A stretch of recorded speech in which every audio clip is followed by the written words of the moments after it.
We have Dr. Marty Makary. Is that right? Makary. He's the author of The Price We Pay, and he's a professor at Johns Hopkins School of Medicine. He has been on with us before. I want to talk to him about vaccinations because he has just come out, and he's one of the first guys or loudest guy that I have heard talk about people who have already had coronavirus. And that's me and my entire family. And I had a bad case of it. And I'm not getting a vaccine because since when does the human body not protect people, that have already had something? You have your own immune system to do that. I want to make it really clear. He's not an anti-vaxxer. He's not somebody who's against the vaccine.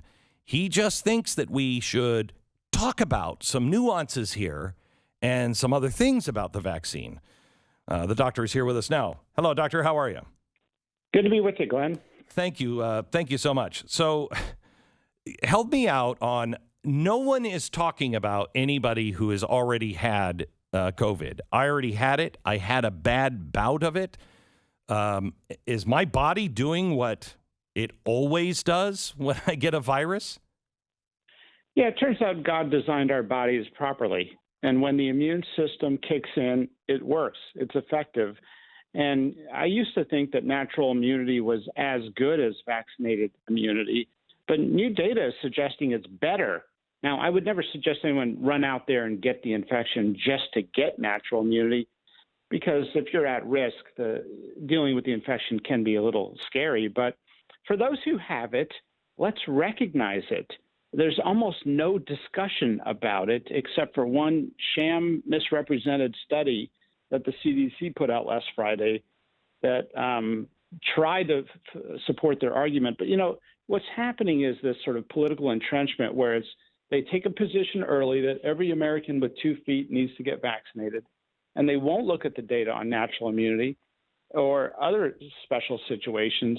And it's like they've made up their mind before they see the data. You say that some 80 to 85% of American adults are immune to the virus. That's right. So 71, almost 72% now of adults have been vaccinated. And of the unvaccinated, the prevalence of natural immunity in that group is probably about half of them.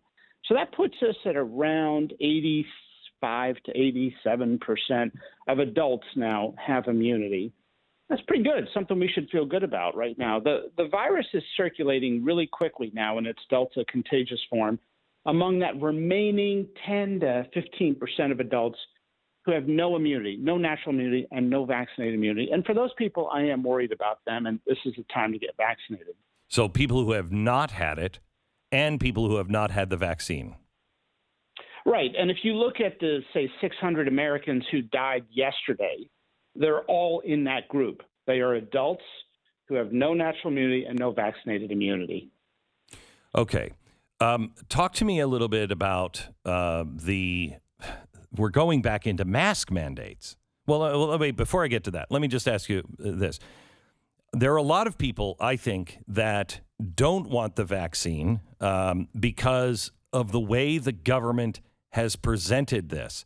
They are so draconian that when somebody gets like this and starts to say, there's no discussion, you have to do it this way, and we'll fire you if you don't do these things, you're killing people if you don't do it, that pushes people off. If I didn't have natural immunity, I'm not sure I would get the vaccine just because of the way the government is so heavy-handed on it. It makes me skeptical. Can you address that kind of feeling? Yeah, good point, Glenn. So the reason we're dealing with the death toll now of at least a couple hundred Americans dying every day. So, for example, in Texas, about 60 Texans are dying every day. And the reason we're dealing with this is because of those without natural immunity and no vaccinated immunity. It's in part from this sort of vaccine hesitancy in that group. And the biggest driver of vaccine hesitancy has been the United States federal government. It's the FDA not issuing a full approval because of their crazy bureaucracy, despite an impeccable safety profile, better than any other vaccine ever developed. And it's this ignoring of natural immunity. It's the lack of recognizing that the risk is not evenly distributed in the population. It's pretty much impossible for this virus to hurt a child who's extremely healthy. Now, they can get a common cold or something like that, and maybe they got to be careful around kids who are at risk and have pre-existing conditions. But when you act as if we're not going to stop until every newborn is vaccinated, what we're missing out on is the fact that this data do not support the arguments, and you lose credibility. You lose credibility when you push it the way they have been pushing it. The idea that we all have to have masks again, we all have to stay inside again. If this worked, why is California in so much trouble?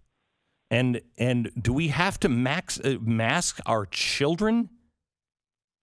Yeah. So first on these issues of mandates, and they're very sensitive issues, right? Because we were told everything was going to be temporary last year, and then here we are a year and a half later. And by the way, these people pushing vaccine requirements that don't count natural immunity are talking about the insanity of immunizing those already immune. That's exactly what's happening. And all these people pushing vaccine mandates for children, guarantee you none of those people have ever immunized their children for flu, even though the flu shot has been around for kids for decades.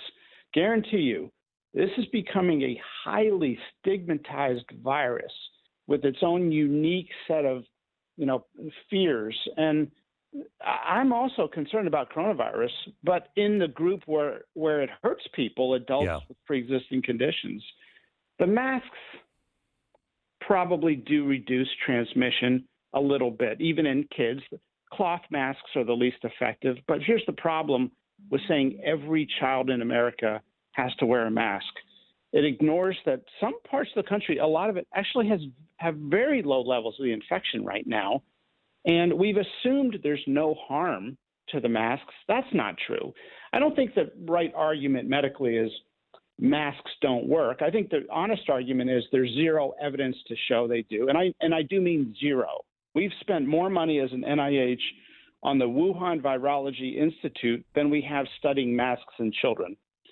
And so we don't have data. Let's assume they reduce risk a little bit. That's extrapolating from adult data. That's what I believe. But we've been acting as if there's no harm. And the reality is some kids do well with masks, but other kids struggle severely. Tell me about the Delta variant. How bad is it? And are we headed for more variants that are worse than this? I don't think so. If you look at this website that we use to track variants in the scientific community, which is nextstrain.org, you can actually go there if somebody's interested in this kind of wonky stuff and geek out a little bit with us on it. Stu's already there. So nextstrain.org tracks the variants. By the way, there's been 19 major variants so far, and each variant has about 10 to 12 to about 120 subvariants. So we've got almost 2,000 variants to date of COVID. None of these 2,000 variants have evaded the life-protecting effect of human immunity of any kind, vaccinated or natural. So the idea that somehow right around the corner, as Dr. Fauci suggested recently, we're going to get the variant from hell that's going to wipe us all out and reset the board, statistically, it doesn't. The past does not support that. The variants can be more contagious, and that's where we got blindsided this summer. We always knew the remaining 10 to 20% of non-immune adults in America were eventually going to get the virus. We thought it was going to be seasonal over the next couple flu seasons, but Delta accelerated that, and they got hit quickly. Now, Delta is going to be mostly behind us in a few weeks. If you look at the state that got hit hardest with Delta first, Missouri, they're showing numbers this morning that suggest they've peaked. And I think we're going to see this peak quickly because of the experience of the Netherlands and the UK and even India. By the way, India did not get over their hump because they immunized everybody. they got over it because of natural immunity, which had a heavy death toll. Yeah. But it does show they're beyond it. Can you talk to me about, I haven't heard talk from anybody that I would lay money down on the table about what they're saying is leaky vaccine? If you're talking about breakthrough infections from a bad batch of vaccines, if that's what you're referring to, look, the cold chain is hard. It's not perfect. And so when you, in the supply chain, have a box of vaccine that may be sitting out a little longer than it should, there are these rare thoughts where there are these bad batches, and maybe that's where the people are getting into trouble. So the idea that this vaccine is letting some things leak through and that makes it worse. Yeah, I see what you're saying. Yeah, I don't think so. I think there's thoughts that it promotes resistance and worse strains. That's really from the bacteria model where we get superbugs. And I really don't think it applies that much to the vaccines for viruses. Last question on the vaccine. I have a natural immunity. How long does that last? When should I get vaccinated? When should I get vaccinated? Or am I just good? We're 16 months into watching coronavirus in people who recovered. And for those 16 months, it appears to be solid. So we've got that much data so far. Now, if we extrapolate from the other coronaviruses that we call the hot ones, the ones that cause serious illness, SARS and MERS, that immunity appears to be solid at 17 years and going strong. Holy cow. So I think it's lifelong. And, they rounded up, I don't know if people know this, they rounded up the survivors of the 1918 Spanish flu about 15 years ago, and they tested them, and they still had activated immune cells, B cells and T cells, 9 decades later. So I think your immunity is lifelong. That's hopeful. One other question for you, Doctor. So both Glenn and I had COVID. Glenn had a really aggressive case and was wiped out for a couple weeks, right? Oh, yeah. It took rough. me 8 weeks to get fully back. Yeah, and long-term symptoms. I had an asymptomatic case, didn't even know I had it other than a test because I was around someone else who had it with symptoms. Is there a difference between our immunity in those situations? Am I better than he is? Yes. In your professions, I can't say you're better, Glenn, but in terms of immunity. Whoa. You're talking to a Hall of Fame recipient and some crumb bum that I've been dragging along. Well, it may be true. I don't have enough data points. But in terms of immunity, you are better, Glenn, because the degree of immune protection is proportional to how severe your illness was. So the one group who has natural immunity where I say, I'd get at least one dose of the vaccine are those who had an asymptomatic COVID infection. Okay. Doctor, thank you so much. I really appreciate it. I know you are taking such a hit for this, and people are taking the things that you say out of context and making you sound like an anti-vaxxer, and you clearly are not anti-vaccine. And I just appreciate your willingness to stand up against the mobs on all sides. Thank you. Well, thanks for saying that. Appreciate it. Good to be with you guys. Yeah, good to be with you. The name of his book is The Price We Pay, and you can find it. His name is Marty Makary, Dr. Makary. He's a professor at Johns Hopkins School of Medicine.